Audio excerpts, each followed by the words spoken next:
Hello, everyone, and welcome. My name is Rina Arseneault. I am the Associate Director of the Muriel McQueen Fergusson Centre for Family Violence Research, and I have the pleasure of moderating today's presentation on what women should know about technology, phone, accounts, social media, etc., after leaving an abusive relationship.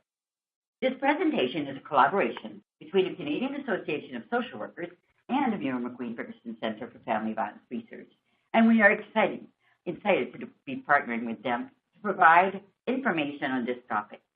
Before I introduce our speaker, all the housekeeping details you'd like to know.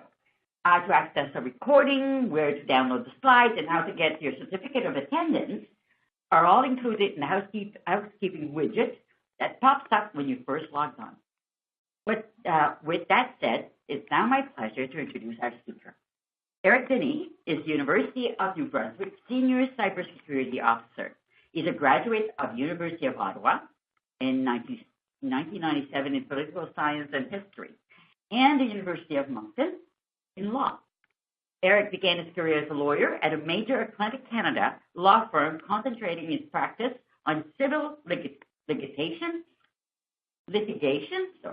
and privacy law. And then he joined the Government of New Brunswick as a policy analyst and legislative drafter to various projects, including the current Right to Information and Protection Privacy Act.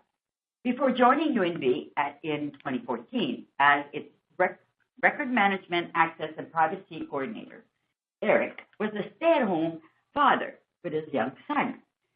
So, that being said, I will turn the microphone over to Erik. Erik? Hello, everyone. Thanks for having me. Just a few things before I start. From translation to my computer to this presentation, some slides for some reason have been duplicated. So if ever you do print them, you'll notice that they are duplicates, so just get rid of them, or I will skip over them as we're going. I'm not going to tell you the same thing twice. But thank you for having me. I'm here to essentially explain how you can help people that have left a situation of family violence, of domestic violence. It's not always easy. From a technology perspective, I'm not even going to try to pretend that I understand from a social perspective, but from a technology perspective, it is hard to leave a relationship, even at the best of times, because we have accounts together, we have links together. So once you leave any type of relationship, you have to think about those things. Now, in the situation where you're leaving family violence, that can make things a lot more complicated, because usually the spouse in those situations are not very good people, and they kind of keep an eye on you they try to control you, right? I think you all know that. But so what we're going to discuss today is shared accounts, the good and the bad, mostly the bad, passwords and PINs, GPS and location services, how to protect your devices, especially your mobile device, because we pretty much live on this, how to protect your online presence, especially with social media, and what you can do to help or someone can do when they leave a family violence situation. And there's also some very helpful links in there. Some are technical, some are less technical, some are stories, so feel free to peruse them at your own time. So shared accounts. My advice is always avoid them. Why? Because this is a perfect situation from a negative perspective. When someone tries to leave and they have shared accounts, whether it's a shared Facebook account, any other social media account, an email account, I see a lot of that. I'm in my mid-40s, and in my generation, for some reason, people tend to have joint accounts. I don't know why. It's all free for the most part, so I'm not quite sure why people do it. But avoid it. And the other thing I always tell people is avoid conjoined bank accounts.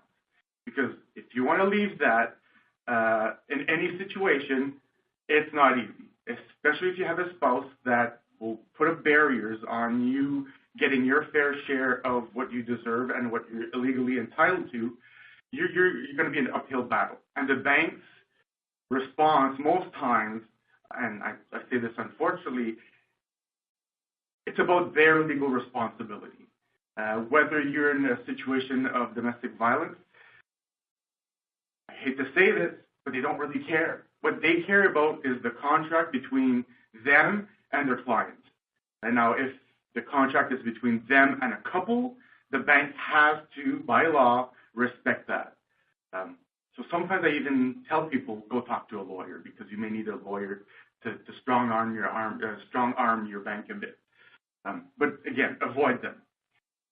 You're not fully in control. If you're not in control, you're already not in control in your home. And if you're not in control of your finances, that makes you leaving such a situation much more difficult, right?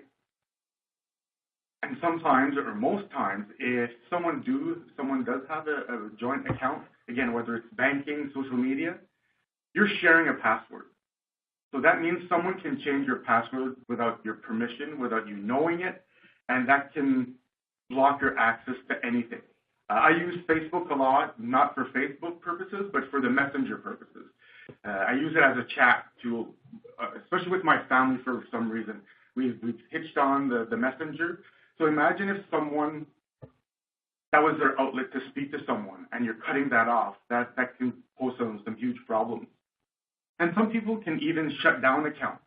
They can pretend that they're both the couple, and they can shut it down by themselves. Now, with a bank, it's much harder to shut down an account when there's two signatories on that account. But for social media accounts, it's very easy to shut down an account by yourself.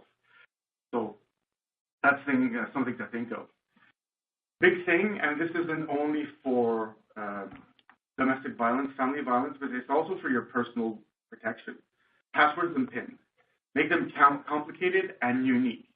Now, when I say unique, I mean every password should be different and not just a little different. I don't mean my dog is pretty one, and then you have another account is my dog is pretty two. No, that doesn't jive, because if one account is hacked, social engineers out there and hackers are extremely good at figuring out if you have a pattern in your passwords. If you have a pattern in your passwords, they can hack all your accounts just by hacking one. So be careful there. Now, when I say unique accounts, that means a lot of passwords, right? I have 155 passwords that I use on a yearly basis. Now, I don't use them daily because I think I'd go nuts. But on a yearly basis, I use 155 passwords. So I don't remember them all. If I did, that'd be pretty awesome, but I'm not that smart. But I have a password manager. So that's basically an app on my phone that keeps track of all this stuff. And sometimes if I can't find a password by myself, I can just click a button that says generate password, and it will create a password for you. So don't be afraid to use password managers. As long as your phone is password protected and your app is password protected as well. Again, don't share your passwords. You lose control, you lose your financial control, you lose your social media control. And what's scary too is if ever a bank figures out that you've shared your PIN with someone or your online financial account password with someone, if ever you have fraudulent claims that are legitimate, if the bank knows that you shared that PIN with anyone, they will deny you. There's a term of service where it says you cannot share your PIN. Sharing a PIN will cause you to be denied fraudulent claims. So that could mean someone uses your credit card fraudulently with no fault of your own. But if you share that PIN with your spouse and the bank knows about it, they will say no to reimbursing your credit card or your online account. So be careful there. Another thing I also recommend, and this is a little more techie, but we're seeing it more and more. It's called multi-factor authentication. So basically what that is in a simplified version, it means you're logging in with more than your password. So for example, I see with Google accounts a lot.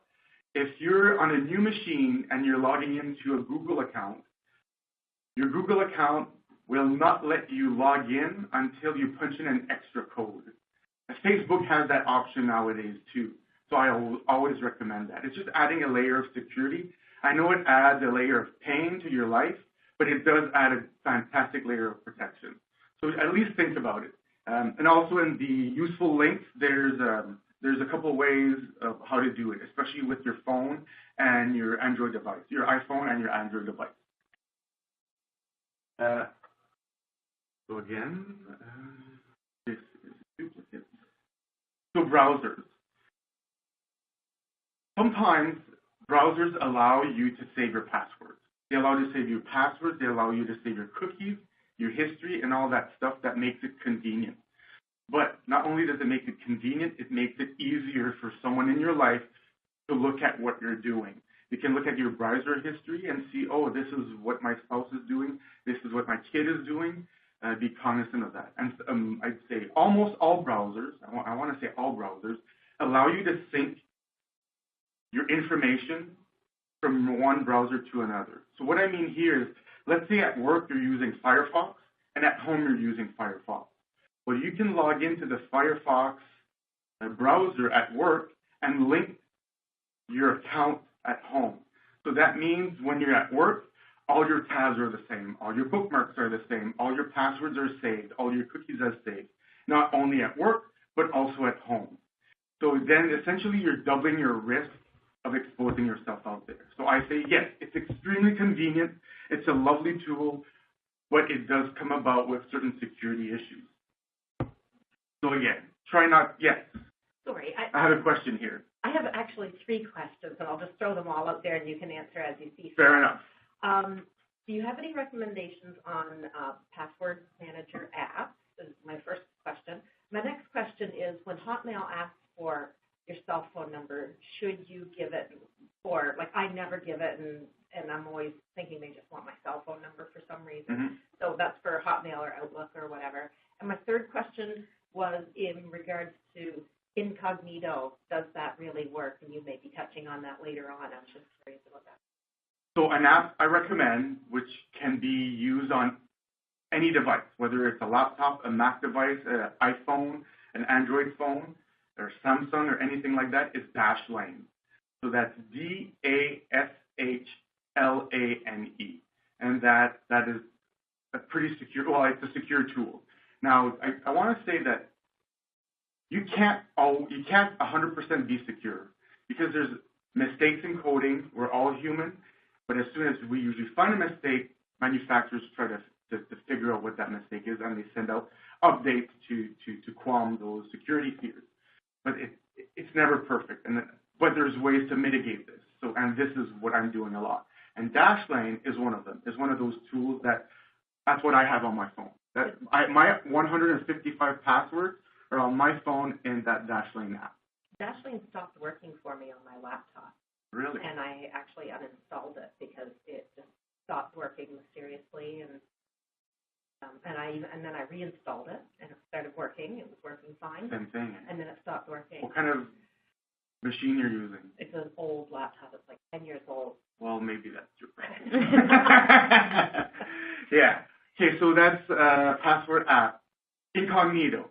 Incognito, yes, is a very good tool, because incognito, what it is or it's also called private browsing, depending on the browser you have. So what it is all the sites you visit, they're not shared in the history. All your cookies, all your shared history, or your saved history, as soon as you shut down that browser, everything disappears by itself. So yes, it's adding another layer of security. So that's fantastic. What's your third one? When Outlook or Hotmail asks for your phone number. Okay. So I was talking earlier about multi-factor authentication, and sometimes we do use phones. Now, I usually don't give out my cell phone number because I like my control. However, when it comes to Microsoft products, I don't have an issue, because their security is out of this world. It's some of the best security, physical and digital, in the world. It's quite impressive, really. And I have a Mac here. I'm not a Microsoft person, but when it comes to their security, I preach it all the time, because it's pretty good. But essentially, you have to feel comfortable giving out your cell phone number. That's the bottom line. If you don't feel comfortable, then I'd say don't do it. At one point, I was not comfortable computing in the cloud, but then I did a lot of research, and I got more educated and aware about Microsoft OneDrive cloud service, and now I use it to the point where I put all kinds of personal information on there. Now, I'm not saying for everyone to do that, but I'm just saying that's how much I trust that product. So yeah.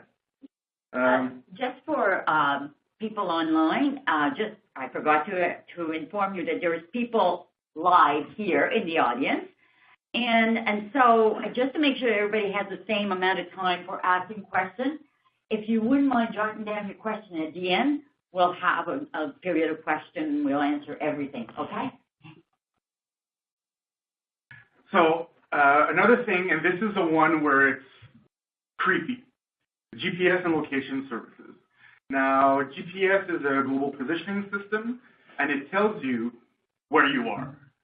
Not figuratively, but literally and physically where you are. So a lot of people use GPS location services for Facebook, like geotagging and things of that nature. You're telling people where you are.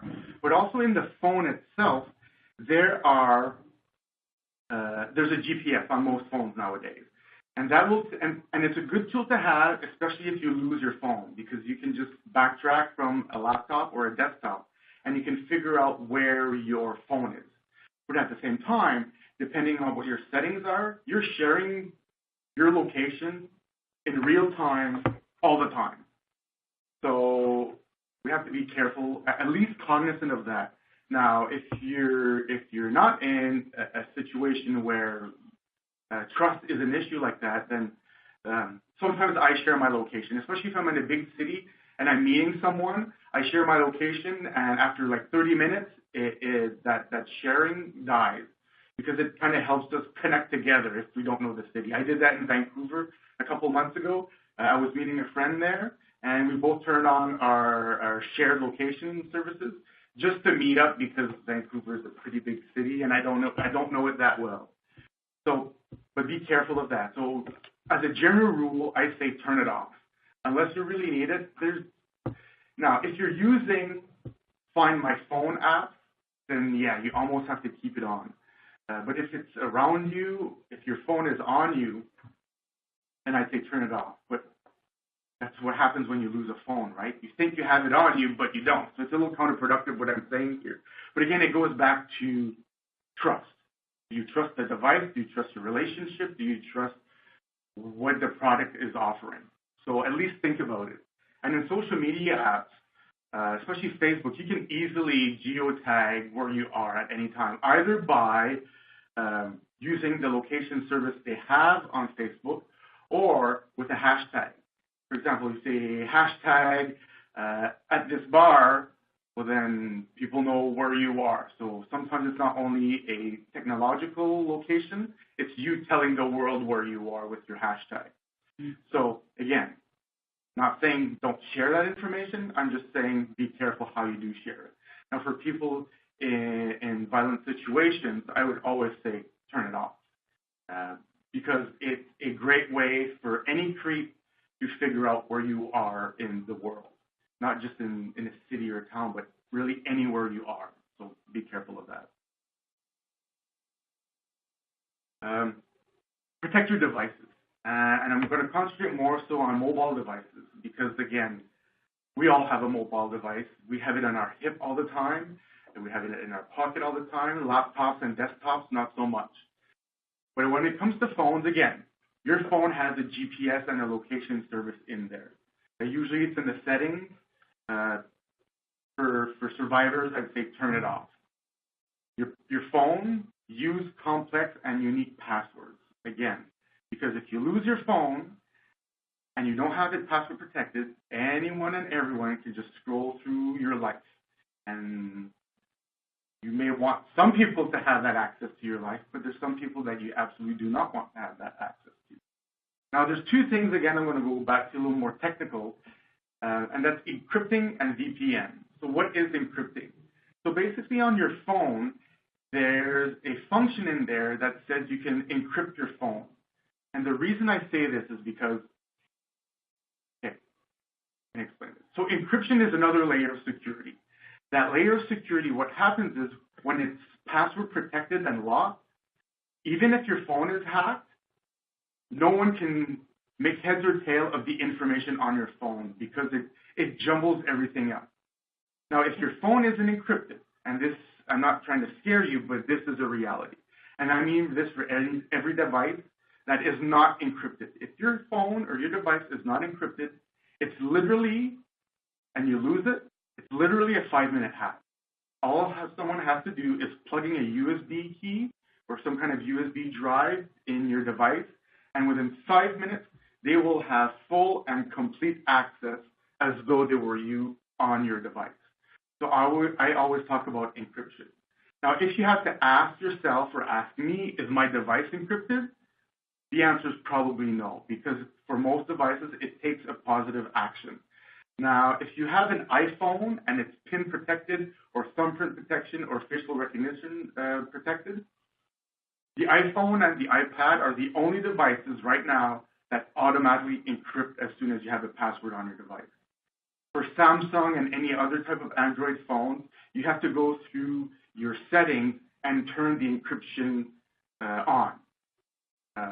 So it's a great tool to have. But again, if you lose your password, that means that there's no way for you to recover any of that information on your phone. So it's 6 of one, half a dozen of the other. So be careful there.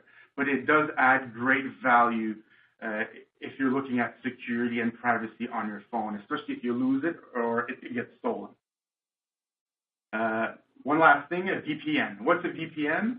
It's called it means virtual private network. And basically that creates a secure connection between you and the internet. For example, a lot of cities nowadays have free Wi-Fi. Beautiful thing, right? However, that Wi-Fi is not secure. So that means if you connect to it and you use any kind of app that logs you in, if you use any banking type of application, someone can hack that via that unsecure network. If you're using a VPN, it bypasses that. And now it will make your device a little slower, depending on how old it is. If it's a 10-year-old device, you might as well just walk away from it. But be aware of that. But it does, again, it adds another layer of security. And how do you get VPN? Well, there's a lot of VPN apps out there, especially on phones.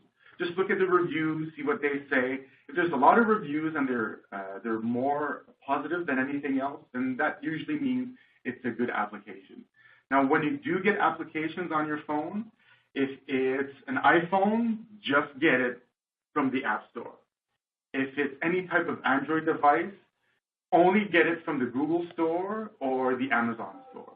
Any other store, there's no guarantee of security there. So, again, be careful there as well. Online presence, that's a huge one. You'll see that I repeat myself a lot for certain things, like turning off your location services. It's just a lot of these services cross platforms and type of technologies because they're not only, for example, location services aren't only on your phone, but they're also in various apps like Facebook. So turn your location services off. Sometimes you'll see an application or a website that says, oh, you can become a member to this website, either create your own account or use your Facebook account. I would say do not use your Facebook account. Use your Facebook account for your Facebook account. Maybe one day that will be very secure, but for now, using another account to open or be part of another account, you're just increasing your risk of if your Facebook password is ever discovered, every app that you've used or every website that you've registered to using your Facebook credentials, that means they can crack that account as well. So, again, technology is very useful, but it's also very scary. It can be compromising. But if you know it, then you can mitigate your risks. And this one is one that I highly recommend, especially with Facebook, because Facebook is one of the services that allows this as much as possible right now in the English-speaking world. But we know that Facebook got hacked a few months ago, And it's not that Facebook got hacked, is that a lot of our passwords were put out there for the world to find. Hackers have databases out there of cracked passwords, cracked usernames, and cracked accounts. Because hackers know out there that a lot of people use the same password for more than one account. So if they find a victim, they can just wipe them out identity-wise and financially. So if Facebook gets hacked like this again, there's a chance that some of your other accounts have been compromised as well. If you haven't done so already, I highly recommend changing your Facebook password. If you haven't, let's say, if you haven't done it in the last month, I'd say change it, please. Because there's millions and millions and millions of Facebook credentials, including the passwords out there for anyone and everyone to find. Don't overshare. The more you share with individuals, the more your identity can get stolen. One example I do love to bring up, and it seems innocuous at the time, but it's really not. Sometimes you'll find surveys on Facebook, and one of the surveys that I saw maybe a year or two ago, and there's a lot of these types of surveys, is fill out this survey and you will know what kind of Harry Potter character you are, or which house you're part of, the Gryffindor or Hufflepuff or something like that. Well, sometimes those questions include security questions from your bank or from any other type of account. I'd say about a month or two ago, there was a survey that went out there that said, who was your first grade teacher and did you like them? Well, at my bank, that's one of my questions. So if people start answering who their first grade teacher was or what your mother's maiden name is, you're just opening yourself to a world of hurt. So I try to avoid those. And again, by overshare, if you're traveling somewhere and you're just geotagging everything, taking pictures and sharing everything, and your house or your home is empty, you've told criminals that your home is empty. Now, if you have a homesteader or a house sitter, that's great, right? But sometimes we don't have house sitters or big scary dogs in the house to take care of you. So if you let people know where you are, you're letting people know where you are, and you're just opening yourself up for possible theft.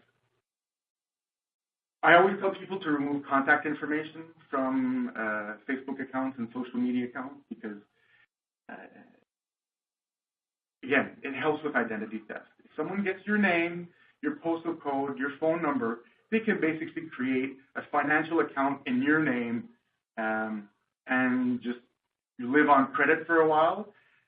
Now, you won't be responsible for that. However, if ever there's a credit issue and it's attached to your name, then you may have credit issues in the future. To get rid of those credit issues, it takes quite the process because you essentially have to prove that this wasn't you who did this. Not always easy. It is possible and probable, but again, it's just you're wasting a lot of your time doing this stuff. Another thing is, I tell people to go through their friends list, whether it's Instagram or LinkedIn or Facebook, and if you see people you have no idea who they are, just unfriend them.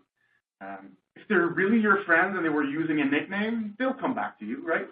But sometimes people pretend to be someone else, or they're friends, and I'm using air quotes here, they're friends of friends. They say, oh, they know this person? Well, I'll just say yes to them, just to expand their network. But sometimes by expanding that network, you're opening yourself up to people who shouldn't know you that get to know you a lot better because of social media. A boring thing for most people, but not for me because my background is privacy, is read the privacy policy. Now, I know it's extremely boring, but at least try to hit the high levels, what they do with that information. Because some companies like Facebook will sell your information for marketing purposes. At least you know, because sometimes you may get a call from a marketer and you don't know why. Well, this is probably why, Facebook. Check your privacy settings. With social media nowadays, you have a lot more control on on who can see what, even if they're your friends. There's tiered friends, I guess you can call them. You can have friends that have access to everything. You can have friends that have access to almost everything but no contact information. And you can have friends that don't see much at all. And also you can have non-friends. So think of that. I used to do that on a regular basis. I do it once a year at one point for 6 months when I started getting more serious in privacy and cybersecurity. I did it for once a month for 3 or 4 months. But after a while, I noticed that my habits are good. I'm not doing anything stupid. So I'm doing it once a year now. Once a year, I go through the privacy policy, as well as all the friends and contacts that I have to make sure I didn't do anything stupid in the meanwhile. One thing, log off when you're done. If your device doesn't have a password and it doesn't log, someone gets access to it and you haven't logged off, especially on desktops and laptops, you will notice that they can access that information if you haven't logged off. Again, strong and unique passwords for each of your accounts goes a long way. And set up multi-factor authentication. I know Facebook offers it, Google offers it, Microsoft tools offer it, like Hotmail and Outlook.com, they offer it. And most companies that try to take security more and more seriously, they will offer multi-authentication services. Now, when someone leaves, again, they have to think about all of this. So I'm hoping that this slide deck can help people not having to remember all of these things, because there's a lot of information coming out here. So what I've done for the next few slides is I've tried to give a chronological order of things we should do. The best thing is to do everything right away, almost at the same time. But sometimes, depending on circumstances, we just can't do it, right? So my first slide is really about what to do essentially a little before you leave that type of situation. One is don't deviate from your habits, because if your partner, spouse, or abuser does know how you surf or how you do things, and they notice that your habits have changed, that may be a red flag for them. Now, you as social workers probably know those triggers much more than I do, but there are some triggers if there is a change in habit. When you're developing your escape plan, use a safe computer and device. Don't use anything that's normally in your home. If you have a friend that you can trust, go there. If there's a family member, go there. I usually never recommend the use of public computers, such as the library or an internet cafe. But for an escape plan, if you're not logging into anything and you're just trying to figure how am I going to do this, then yeah, go to a public space where you're surrounded by people and you're essentially anonymous.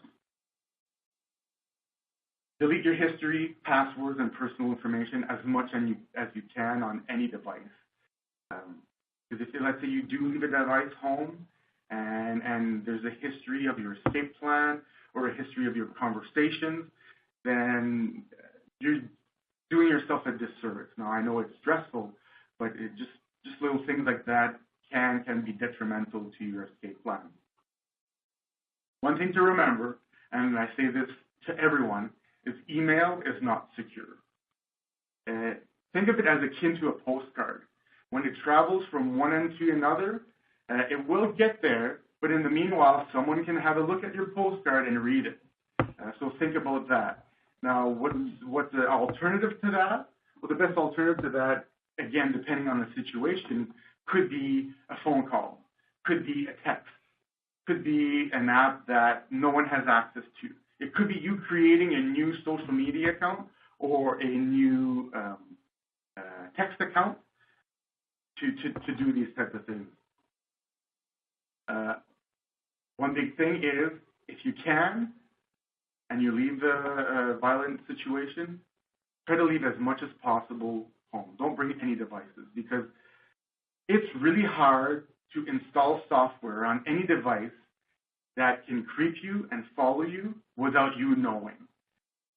If you bring that with you, you're telling the abuser where you're going, what you're doing.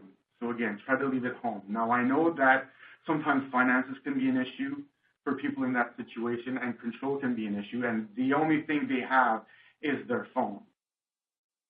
So if you do insist on bringing something, I'd say format everything. And by format, that means you just start from scratch on your device. It deletes all that information there, and you're starting from scratch. That's the downside to it, that essentially you are starting from scratch.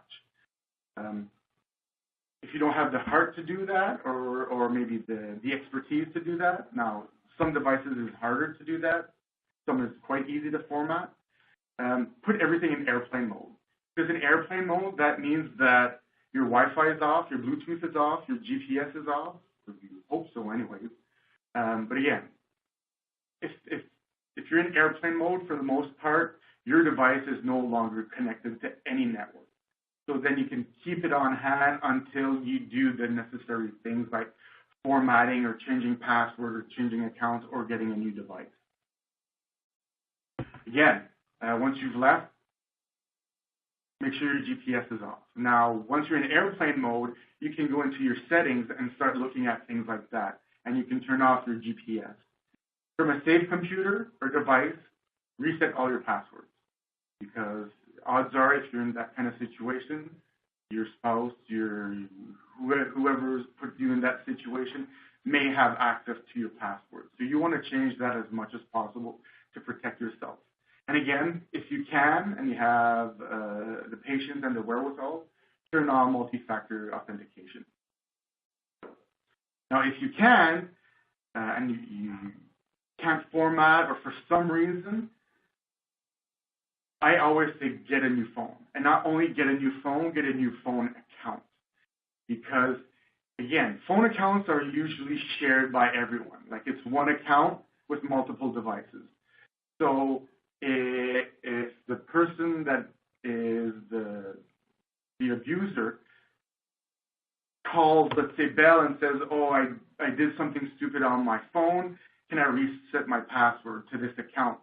So if someone wants a new phone added to that account, they won't be able to do it. And sometimes you can even track people that way. So I say, if you can, get a new device, get a new account, and just let everything else die. Now, if you have the expertise to do backups and recover backups, then that might be helpful too. But don't forget that sometimes when you back something up, you're not only bringing the good stuff in your backup, you're also bringing the bad stuff. So if you're using your backup on your new phone, your backup information on your new phone, you may be importing applications that were creeping you. So again, that's why I really highly recommend just getting a new phone and a new account. Create your own security questions. If you are, for example, if you are using multi-factor authentication or you're opening a new bank account, and sometimes don't even give the real answer. Try to figure out an answer that to you makes sense. Now, to the rest of the world, it may not make sense, and it may not even be the right answer. But for example, if it says, who was your first grade teacher? Hillary Clinton. Like, does that make any sense? No, but to you, it might, because if you use your real first grade teacher as a security question, someone can figure that out. Can someone figure out that you've used Hillary Clinton as your first grade teacher? Maybe, but the risks are diminished because of that. But again, don't go using Hillary Clinton because that's an example we kind of use up there. What else? Okay, so again, not a cybersecurity thing, but when you leave someone, not only do you have to take care of that, but you have to think long-term. Long-term is finances. If you can, go to an ATM machine that you regularly don't go to and just take out as much cash as you want. Because as soon as the abuser figures out that you've left, they will probably be doing the exact same thing. They may shut you out from that account, or they may go to the account and just take all that money out. So when you do go to an ATM machine, it's gone. So once you do that, never go back to that ATM machine. Do not use your credit cards anymore. Do not use your debit card anymore, because people can track you with that. If you have a shared banking account, and sometimes the ATM location will show up on your financial information. Now, I think banks are moving away from that, but it is still a possibility. And again, I know it's a pain, but creating a new bank account is, again, highly recommended versus using your old account. If you must, contact your financial institution. Maybe some institutions are more understanding of family and domestic violence than others. Call a lawyer if need be, legal aid, sometimes legal aid, and a lot of these legal things. I'm a lawyer, so I'm always thinking like that as well. So think about legal aid. If there's a custody issue, legal aid can help you in those types of situations sometimes. Call the police. If you're leaving that kind of situation, that means it's pretty bad. So call the police. So they may be able to help you. And obviously, the social worker, because they have the tools to help people out. Now, next part is essentially your online presence. What do you do with it? Now, your circle of trust at this point is probably quite small.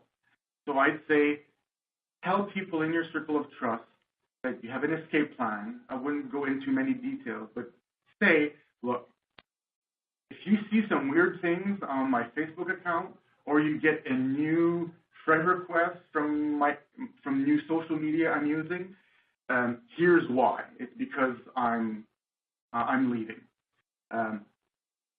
When it comes to social media, I recommend shutting down your old accounts and opening new ones. If you're using your old accounts, sometimes what people do or recommend is to create a fake trail in your posts.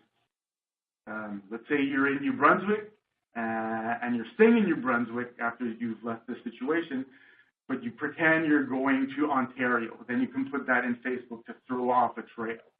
Now, at the same time, you can create another account to keep in touch with your family members or your circle of trust. I'd say try using nicknames in the beginning.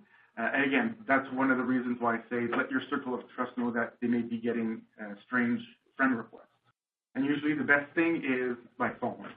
Phone is extremely hard to hack relative to every other kind of technology we're using nowadays. So those are a couple of things.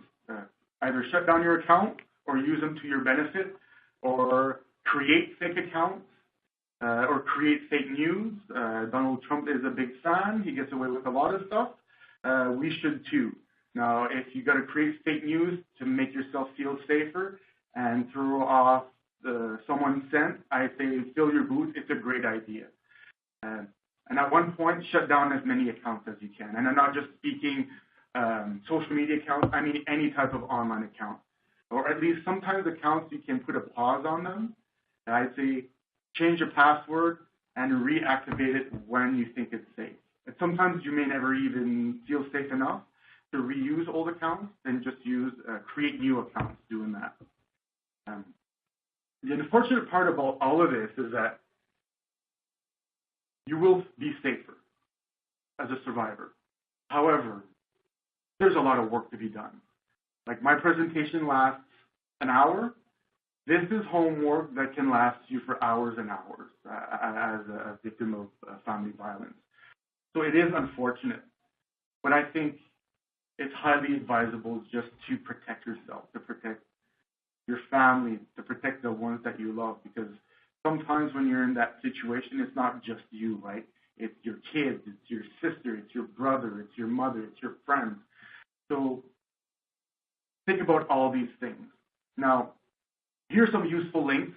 Some are technology side, some are general advice, and some are just interesting articles that can put some context into all of this.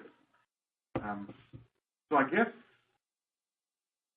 that's it for presentation. So if there are any questions, Well, I think thank Rina you. has a little something to say. No, but thank you so much for this presentation. You opened my eyes so much. I feel like I have tons of questions. There is question online, and I'm sure that some of the participants that are here have questions. I'll read you one. It's mostly a statement, but he's saying, first, this might be more a question for Rina, or for the prevention side, but are there tips for us on how to get out of setting up a joint bank account in the first place?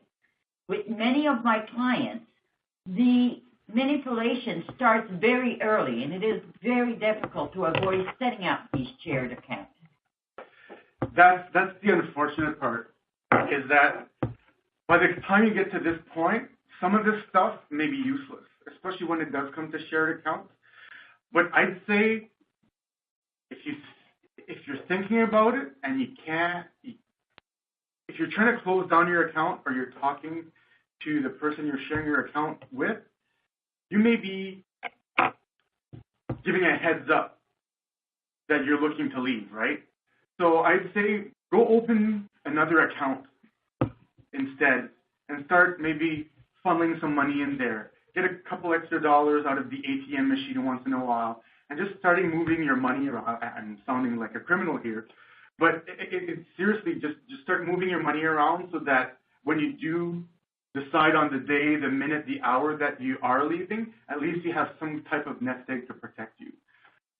But again, there's no real tips on how to unconvince someone of not having a shared account anymore, because it can be a huge red flag for them so that they think that you are leaving. So I'll take a question from the participants here if you have any, and then I'll go back online. Do you have any questions? I think I just have one in regards to VPN. And could you speak very loudly because they couldn't hear you? Sure. My question is in regards to VPN. Mm-hmm. And I can't remember all of what you said about that, but is there a recommended way that you can use that, or do you have recommendations? Like a recommended app? Yeah. Not really, because first of all, most VPNs cost. However, depending on who your employer is, there's a chance you can have free VPN from your work, but usually that's associated with your work password, and if your abusive spouse or whatnot has access to that password, you're kind of shooting yourself in the foot, right? So I'd say look online, and again, look at apps that, if there's a lot of good positive reviews, that's usually a good sign. Now, I use VPN at the University of New Brunswick because it's free and it's pretty handy. Now, Pulse Secure is the one we use, and we feel pretty confident with it. But again, there's, for the most part, that's the downside of VPNs. For the most part, they're not free because it requires a lot of technology. So there's a cost to upkeeping all of that most companies can't offer for free. But I'd say look into it. And sometimes a VPN is only necessary, like in this situation, in these types of situations, maybe for a month or so, right? Just to get away from it, or to figure out what your escape plan is. And usually they're about $15 a month. Now again, if you're using a credit card that's shared to pay for that service, then someone can see that credit card statement, right? So what I recommend sometimes, instead of using credit cards, is I say buy gift cards. Like let's say you have an iPhone, buy an iPhone or an iTunes card. That's usually less suspicious than some weird internet service getting dinged on your credit card. And then you can use that card, put it on a new account, and then start using that to buy applications or services that you need. The next question we have is, Erik mentioned how the banks don't care and need to follow their legal obligation. Are there changes to the law that Erik would like to see to better protect women? I know he's a lawyer, so would be interested to hear. I would love to see it. But then if I look at it from a legal perspective, let's say a bank does say, oh, you're a victim of family violence and you want to shut down your account or you want to do something, the bank, I can see them having to ask you to prove that type of violence, the why that you're leaving. So that can be scary too, right? You don't want to start telling strangers your story. Now, if it's the only way to do it, then that's a start. If there was a way, something in legislation that would say, if you've gone through a certain process with a certain organization that certifies that, or even a lawyer that certifies, or legal aid that certifies that you have been you are a survivor, and the banks will help you out, that'd be fantastic to see. But my big problem is that when it comes to banking laws, for things like this, or for anything really when it relates to banking laws, it's an uphill battle to change anything in legislation. Because it's a federal level. If you change anything, that means it's going to go through some kind of federal committee, a parliamentary committee or Senate committee, especially if it involves banks, because Senates love their banking committee. So it's something I'd love to see in the future, but it might take some lobbying on groups like these, and it will be an uphill and a long-term battle, that's for sure. But again, if you have a lawyer in your circle of trust that's willing to help you out for free, I say use them to your advantage.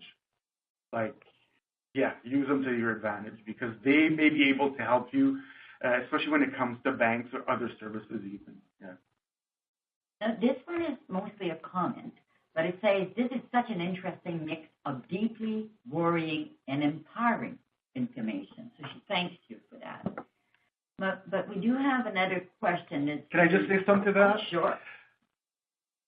I realize that this is a lot of information. This is a boatload, and I'm putting it politely. And I'm not even touching on the Internet of Things, like the electronic locks, the electronic tools, the Internet-connected fridge. All these things also have, unfortunately, they have a role in domestic violence, cameras, and things of that nature. I haven't even touched that. So always think of that. And I'm hoping to work with Rina again on having a next presentation on the Internet of Things and how to help you out in these types of situations. So, and again, a lot of information out there. Try to take it in small bits. Look at it as a story rather than just trying to absorb anything at the same time. Feel free, I think my contact information is there. Feel free to ask me questions. I have no issue with that. There's not many of us that do speak to cybersecurity and domestic violence, so I'm hoping that we can build a network of some sort. If you do know someone that has maybe their foot in this kind of education and awareness role, please feel free. The more people like us that are out there, the more we can help spread the message. Because right now, I have a colleague in New Brunswick and Fredericton that helps. That really helps. He does pro bono work for cases of women stuck in domestic violence, and he said he can't keep up. He has to turn people away because it's just too much. It's starting to consume him from a personal level and a professional level. But he does take them. But again, he wants to spread the word too that people need help. And the more that we can get in this network, the better it is.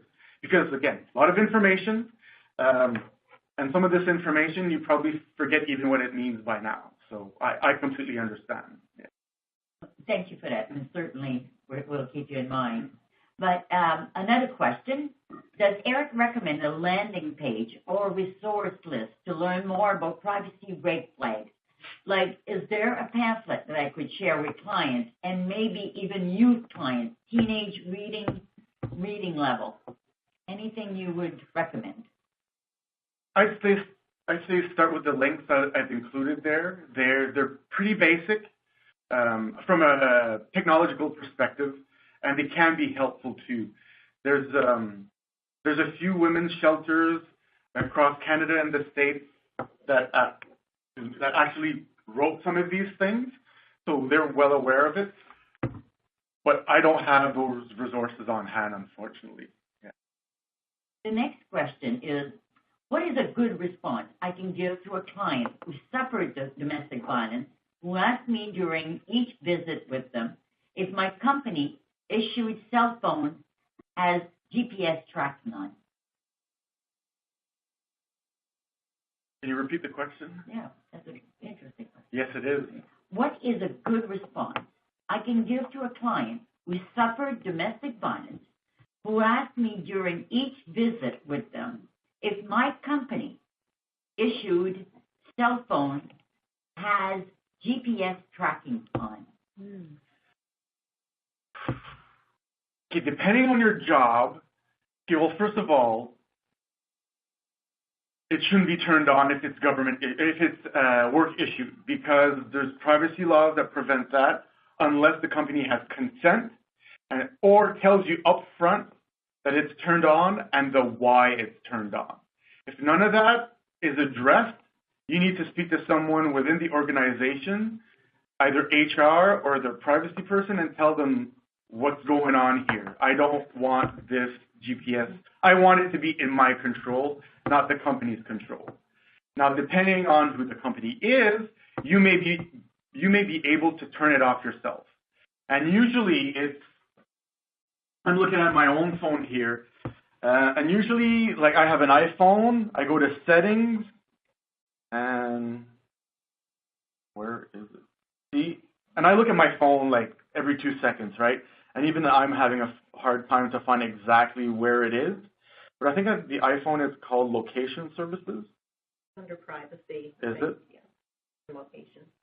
Yeah, so privacy, location services, and then you can turn that completely off, or you can keep it on and only certain apps have access to them. For example, I have it on, but I have the Find My iPhone on app and Google Maps while I use my Google app. So there is some granular control, but again, if you want to turn it off, just turn it off. Now, if your phone doesn't let you turn it off, that's because your company did something that doesn't allow you to do it, and they better have a damn good reason for why they have GPS control. Now, if you're a delivery person, for example, I can see why. If you're an office worker, I have no reason, I can't see any reason, top of my head, why your GPS locations should be turned on. So if you can't turn them on, I'd say go see the internal privacy person. Every company should have a privacy person to ask these types of questions. There's no need, you don't have to tell them why you want it turned off, just that you want it turned off. It's not your employer's business as to the why. Now, if you feel comfortable telling the why to put more context to it, that's your prerogative. But there's no legal obligation for you to tell them that. Thank you. Now, we have 1 minute left. I have one question, so I'll read it fast, and maybe you can give it a... I find banks and insurance companies to be largely operating within the purview of policies that are outdated. They are not responsive to the needs of clients, fleeing domestic violence, bullying, and harassment, trying to flee social ills, and attempting to set up a safety plan. So actually, she's just stating the obvious.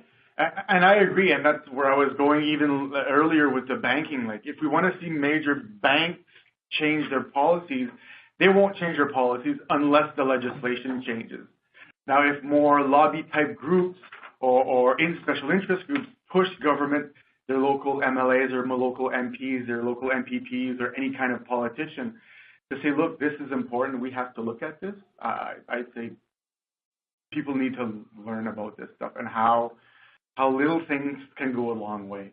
And banks and insurance companies who don't help, it's problematic.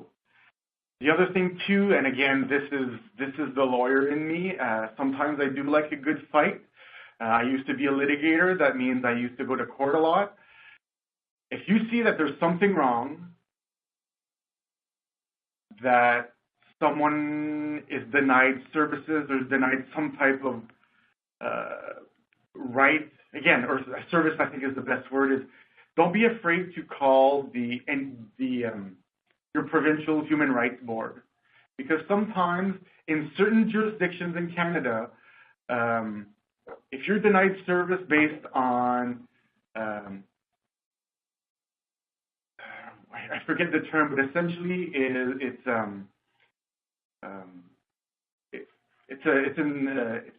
evolved from sex and your relationship. Some legislation allows you to file a complaint based on you not being able to access things from your home. So, for example, if there is a bank that says, no, you're not getting any of this, but you say that I have a client here who's a victim of domestic violence and the bank says, I don't give a rat's ass, then maybe there's some type of venue with the Human Rights Commission or the Human Rights Board in your area. I can't say that with certainty for any jurisdiction, really, but I know that some jurisdictions somewhat address these types of situations, while some don't. I had to guess, I'd say BC probably has some of the best human rights legislation out there, just because the political climate there is completely different, let's say, from New Brunswick. New Brunswick, when it comes to things like that, we're a little more conservative, and we're a little slower when it comes to amending legislation of that nature, while certain jurisdictions, they invite it and they move it as much as possible, right? So I'd say think about that. Legal aid can be a big help. Depending on your provincial scheme, they can be able to help with anything, really. But yeah, it's an uphill battle. And from a legal perspective, I know why banks and insurance companies do this. And I can't really blame them from a purely business perspective, a purely monetary, financial perspective. But from a human perspective, it kind of breaks my heart, because you want to see the right thing done. And when profits take over the logical argument, sometimes there's nothing you can do about it other than lobby and ask for change.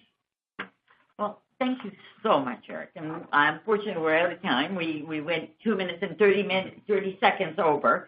But I have to say that another thank you to Eric. You're an excellent presenter, and the presentation was amazing. And thank you for sharing your expertise with us. With that, another sincere thank you to Eric, and thank you to the audience online and here face-to-face. And please, if you have other questions, as Eric said, please, you can certainly email him, and I'm sure that he'll like to answer. And the presentation will be available. The link will be available on the Canadian Association of Social Work. And I will also have the link. So if anybody would like it, you can certainly email me. Thank you very much. And just to add to that, this presentation, if you want to share it with anyone and everyone, please feel free. The more, whether it's colleagues, people that aren't in the association, like I say, police, human rights board, I don't care where this goes, as long as it goes. So you don't even have to ask, just share it as much as you can and as much as you feel comfortable. Because I think it's a good tool to have, especially if you look at it from an itemized perspective. So thanks for having me, and I hope to be back. Thank you. And on that, we are now finishing the presentation, and I'm going to